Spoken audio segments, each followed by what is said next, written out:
Hi everybody. My daughter got me this shirt, I guess, for Christmas.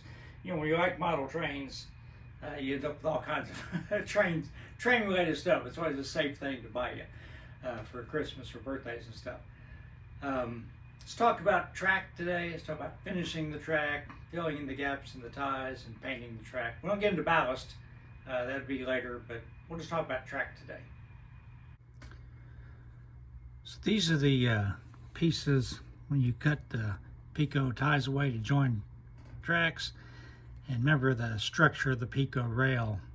You can't just slide these underneath because of the way it is. So what I do is I just take my X-Acto knife and I just cut off the pieces like that.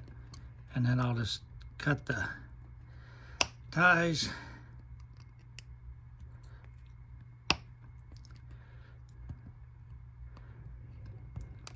So I've got that, basically, and I'll show you how I just stick those in the rails. And once you ballast it, you're never gonna notice a difference. So I'm gonna have to do this by hand. I can't figure out a way to mount the camera. A lot of times when you're drilling holes in foam for your feeder wires or whatever, you get these big holes down there, and they just become like a bottomless pit for ballast when you go to ballast. So I just take some sawdust and some wood glue and just stir it up, make a little mixture, and then just shove it down in the holes and let it dry. Again, that way it's going to be underneath the ballast, no one's going to see it, but all your ballast doesn't just end up on the floor underneath your your layout that way. So now I'm going to show you, I've got a bunch of these pieces here. I'm going to show you how I put them in place and what it looks like. All right, let's see if I can do this. Take a hobby knife and try to pick it up and place it in the glue. Ideally, you can get the grain facing up.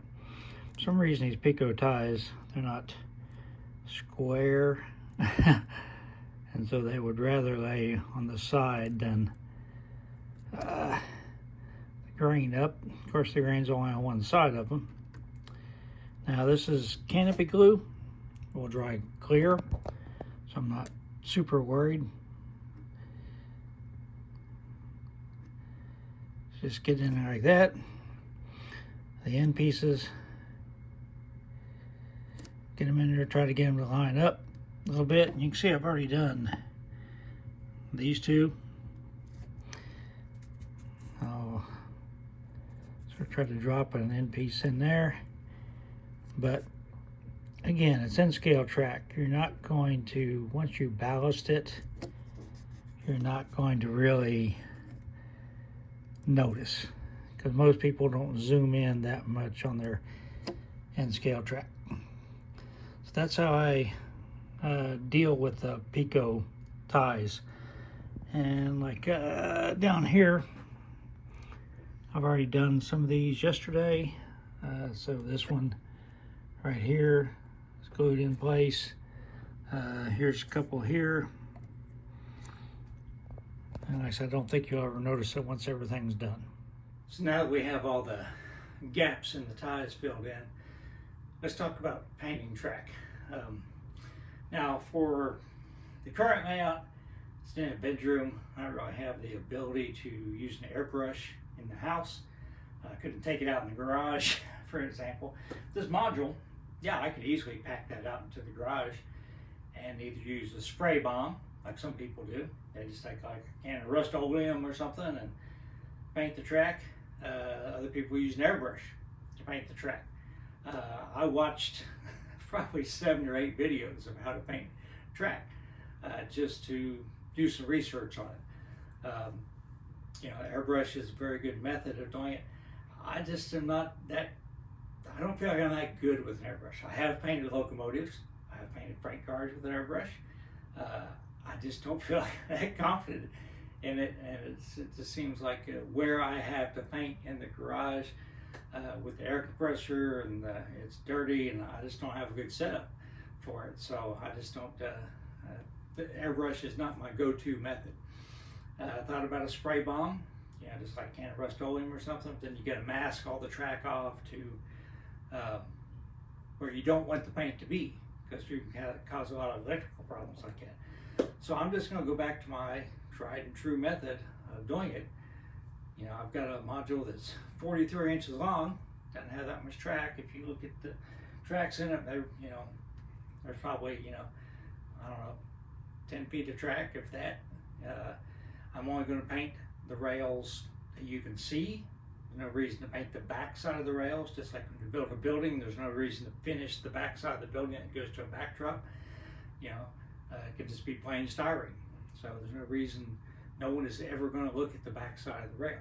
So I'm going to show you how I do it, and I'll show you what it looks like when it's done. This is how I paint track. That's how I painted all the track on my entire layout. It doesn't take that long, but the Pico Code 55, there is something a little unusual about it. Remember the track structure. So every once in a while where they have these gaps in the ties where, you can, so they can make flex track. So when you flip it around, that area right there, remember the structure of the Pico track, how's that? It's visible wherever that tie cutout is. You'll see a glint there. So maybe after you ballast the track, that's going to be hidden, but I try to make sure that I cover that when I paint. So I just take my choice, my favorite color, and I have the cap off. I'm doing this. So it's Mission Models, Dark Rust. Shake it up. I take the cap off. Take my little micro brush, and I just paint along the side of the rails. And once in a while I'll change my head angle to make sure that I'm not missing anything. And when I start getting where like spotty coverage, like okay, I'm getting there's not much paint left in the cap or whatever, I just put the cap back on, shake it back up. Especially on a small layout, I mean this does not take very long. So after I've done a few inches, I'll just take a paper towel, go along top of the rail. Now, you can see in this video, I can see in the film, that right in here, I still got a little bit of shininess. So I just go back over it like that. You see in the back here, that's where one of those gaps are in the ties I'm talking about.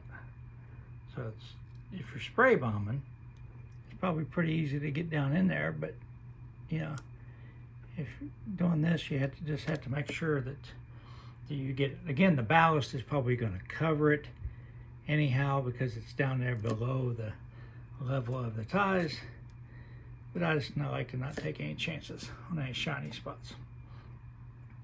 So that's what I do.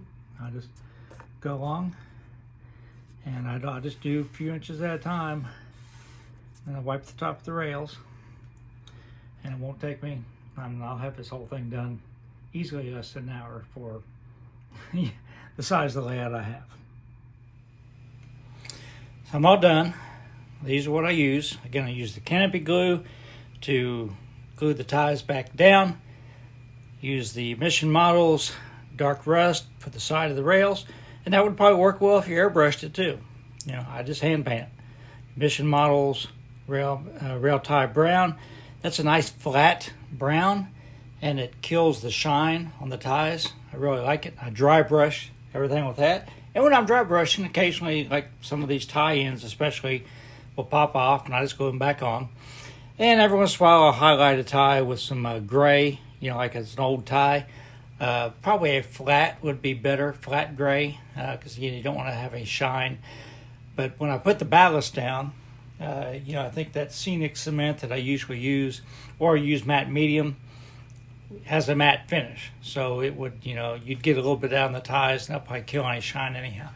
You probably can see these places like this and this and this. And you're thinking, Tom, you missed some spots. Nope, that is the flex track. That's the gaps in the ties to where you can bend the track. So what you're seeing is the layout base underneath there, the brown paint through those gaps. So I'm kind of messy when I do this. When I dry brush, again, there's no scenery down, so I just use it right on the scenery base. So we're just talking about black and gray. Those are colors that are found in nature. So later on, when I do the ground cover, whatever, and if it a little bit shows through here and there, that's not going to be a big deal.